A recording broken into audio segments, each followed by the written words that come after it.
Okay, let's get real for a minute. Showing up on camera, sharing your face like I'm doing right now quite often isn't everyone's jam. And it can be a little bit scary when you're getting into the world of building content. So today we're going to explore something called faceless content. So how you can build content for your brand, still connect with your audience by using faceless content.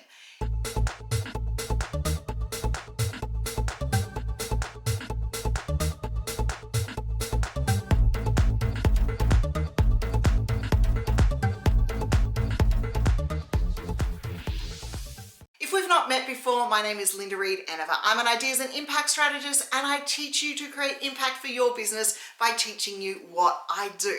So let's dive into this. I get it. There are moments in time, even I don't feel like getting on camera, and faceless content becomes what I create within that place. So I want to encourage you today, while we look at faceless content, to remember that including your face will create a human-to-human connection down the track. So we don't want it to be everything that we create.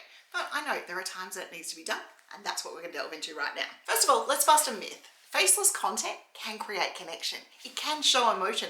And just because it's faceless doesn't mean it's fearless. Doesn't mean that it doesn't have value. The value in the content that we create comes from the message. Now, if we are not ready to jump in camera and create video yet, then faceless content can be one way we can tap into the algorithms want for video without having to step in camera. And I've seen many of my ideas, impact and marketing students and my clients engage with faceless content first until they got their confidence in the world of video and other things out there. Now, I'm a big believer in putting your face in front of your brand, but I know there are moments that it just doesn't work. And hey, it doesn't work for me too. So, that's all good. So we want to make sure that the message is strong when we're creating faceless content. And so now I've busted that myth, let's explore some faceless content ideas that actually work along the way. So voiceovers with B-roll. So use your voice, you've still got your voice in it, and you're creating B-roll, which is that stock image, the behind the scenes moment. It could be you drinking a cuppa and sharing a thought over it. The B-roll could be you typing away. It could be you reading a book and your head being in the background if you don't want to show your face. Or it could be stock images that engage. But if your voice is there over the B-roll, you're already one step ahead in creating that connection and a little bit more further about sharing your personal message and your personal brand out there. The next one is carousels posts that tell a story. So a carousel is a series of posts, and we can get them to tell a story for our audience. So like where they're almost scrolling through. Now the scroll through creates engagement, especially in the world of Instagram. TikTok is liking this sort of stuff with their images right now as well.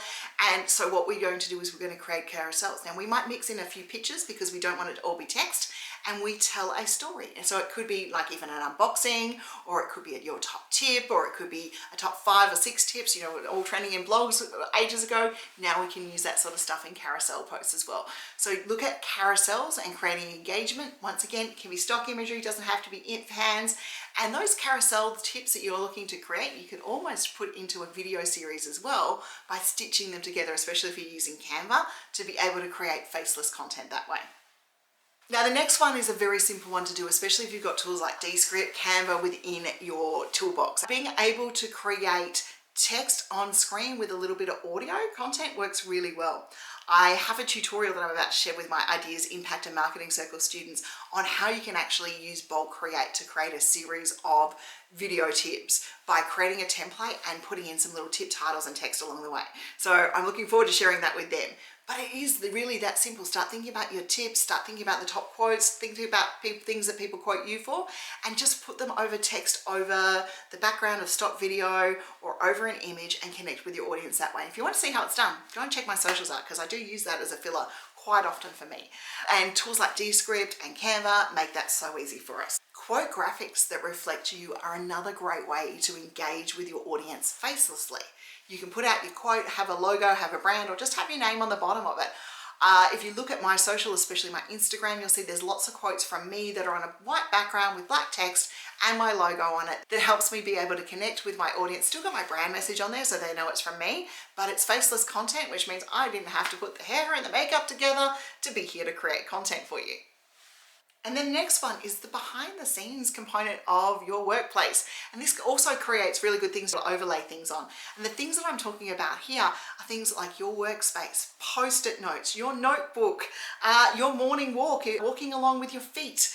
All of those sorts of things create really good faceless behind the scenes content that you can either use to overlay with text or you can just show off. And you know, one of the ways I tend to do it is I talk to my people about having multiple drinks personalities and sharing the number of drinks that are on my desk.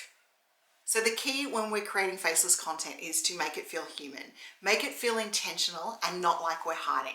So use your voice, show your workspace, bring something personalities to it. There is still a place for stock, but if you can show things that you're yourself, that connect with you, that will resonate with your audience, and that will create the engagement that you need with your faceless content. And trust me, I do a lot of face-to-face content, but the faceless content that I have breaks that up and gives my audience a different way to engage. That goes, I don't need to see her face again. I can jump in here and I can engage with this tip that she shared or something that is really simple along the way. And as I said, we have tools in our pocket now, like Canva, like Descript, that will allow us to be able to create this really good content. So your challenge from today, because we want you to actually get out there and do some of this faceless content, is to choose one of the methods that I've just mentioned. Go out there and post it.